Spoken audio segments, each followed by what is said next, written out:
Hey there YouTube, Corncob Piper coming at you. Welcome to episode number 11 of my Puffin Burley series, my personal quest to become a Burley lover.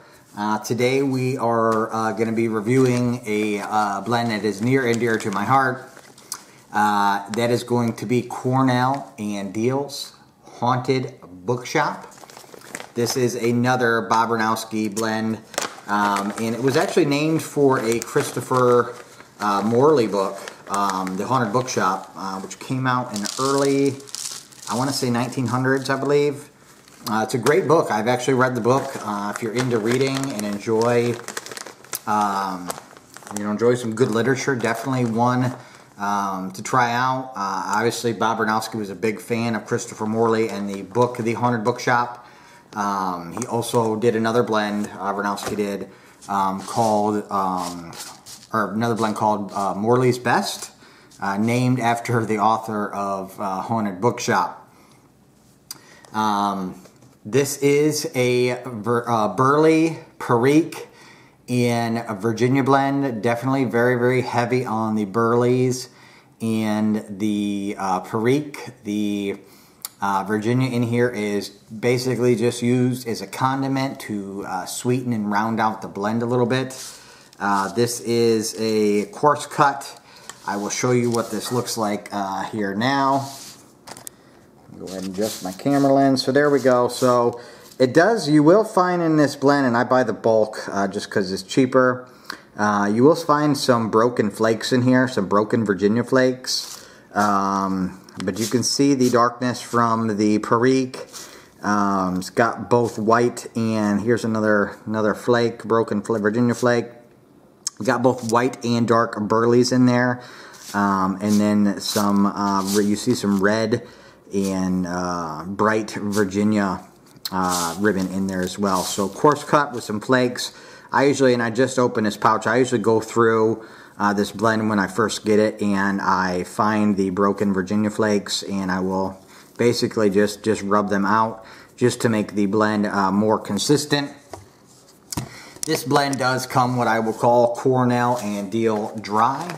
As you know, anybody that's smoked a Cornell and Diehl blend, especially a Burley blend of theirs, they happen to come on the drier side, and like I've mentioned before in plenty of my other videos, I actually prefer it that way.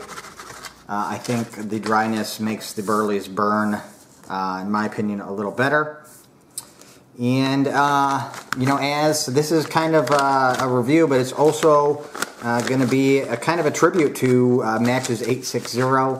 I know, anybody in the YTPC knows who this guy is. He's been around for a long time. He's got some great pipe videos.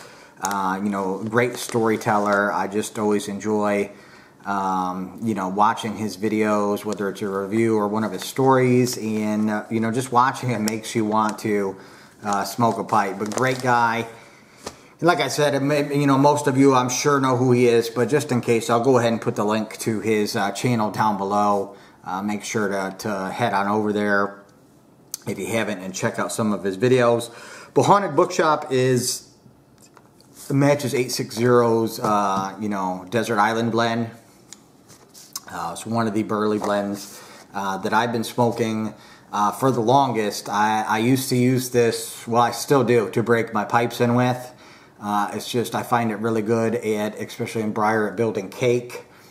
And it's, pretty decent smoke as well, but we'll get to that. And of course, I am smoking the Haunted Bookshop in my brand new 7LE 673 KS, aka the Friday 7LE. This will be my first smoke from it, and I did pick this up from Eddie Gray over at the Pipe Nook. I'll put the link down to his channel below as well. And I almost forgot, and I do this almost every time. The pouch note, bag note, whatever you want to call it, has a very, very cigarette-y smell to it. So you can open a pack of Marlboro, say. Very similar scent. I pick up raw bread dough. a definite sourness or tanginess, like a vinegar scent, as well as raisins. So that's what I get in the pouch note. We'll go ahead and light this guy up here, and we'll talk about the taste and how it smokes.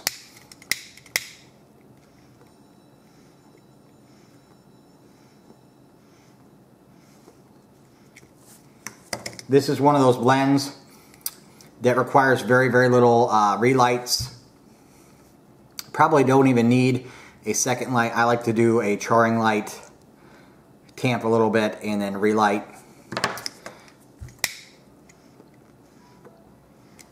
But a lot of times I can get through a whole bowl of this with very, very little relights, if any, and it will burn down to a fine white ash. The 7L is a great smoker, by the way, great draw. I'm very, very excited to have this pipe. And this is actually my first time ever smoking a 7L. I can see why people are such big fans of these pipes.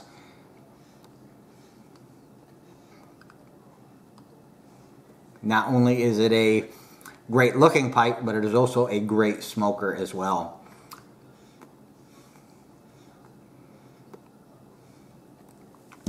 So for the flavor profile of this tobacco, obviously the Burleys are the star of the show here. They burn nutty and bitter, but not bitter in a bad way. Bitter almost, and they remind me, the nuttiness of this blend reminds me almost of like a beer nut. Those little nuts you used to get in the bars with a red paper around it, the red nut paper, and that paper, you know, would give the nuts a little bit of a bitter taste.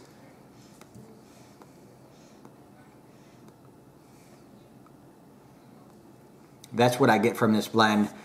This like Old Joe Krantz, and it's the same ingredients as Old Joe Krantz, just different proportions. Does give off a high output of smoke, so you get a large plume of smoke when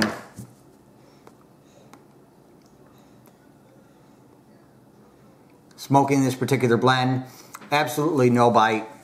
You could you know, puff this stuff like a steam locomotive and never get tongue bite from this. So nutty Burley. Definitely the second thing you're going to pick up here is the black pepper taste from the Perique, and there is quite a bit of Perique in here. Does tickle the nostrils quite a bit. On a retrohale, which I don't really like to do with Perique blends, I just don't like that feeling of the Perique smoke coming through my nose. I just did that for your enjoyment, but now my nose is burning a little bit.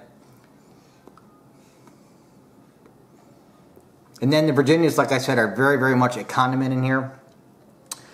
They add a definite sweetness. They round the whole blend together.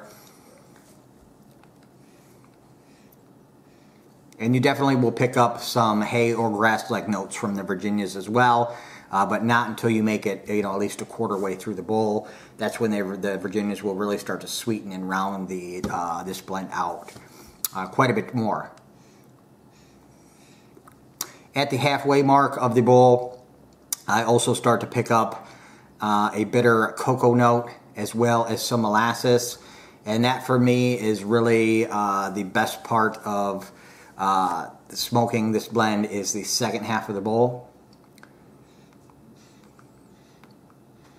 Not that the first half isn't bad, it really comes together well once you reach that second half mark. Now, like I said, tobacco is great for breaking in a bowl. It will not ghost whatsoever that I found. Obviously, there is no topping to this, no extra flavors added. And just a great overall smoke. Like I said, very, very similar to Old Joe Krantz. If I had to pick between the two as to which one I would prefer, I would have to go with the Old Joe Krantz. only because I find it to be a little bit sweeter. I think there's more Virginia in it. I am a horrible judge at picking out how much nicotine is in a tobacco because I was a cigarette smoker for so long, but from what I'm told, the nicotine content of this blend is quite high. So if you are nicotine sensitive, definitely you're going to want to smoke this one on a full stomach. Also, I used to prefer to smoke this blend in a cob. Like I said before, I think in Burley blends that have Virginia in it, most of them do, the cobs have the tendency to bring that extra sweetness out, more so than a briar. But definitely now that I have the Friday 7 LA as a tribute to Matches 860, I'm only going to smoke Haunted Bookshop in the 673 KS from 7 LA. And I look forward to watching John's videos on the weekend.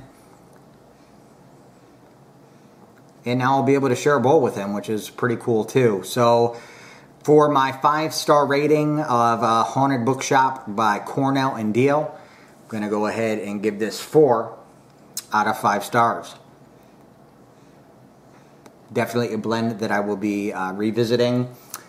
I got to order some more because this 4 ounces here I bought specifically. I'm going to build a tobacco press and make a crumble cake out of this just to see what it's like. And I'm going to just do that with the 4 ounces that I bought there. I have a little bit in a mason jar. Maybe a few bowls left, but I definitely need to order more to smoke in the future. But I have so many Burley blends right now for this little experiment that I'm doing that I don't need to worry about ordering any up right away. And last time I checked, smokingpipes.com was out of stock on this anyhow, so I'm gonna have to wait. I'd have to wait anyhow for it. So, once again, YouTube, thanks for coming along with me on this journey. I hope everybody enjoyed this episode of Puffin Burley, and as always, keep on piping.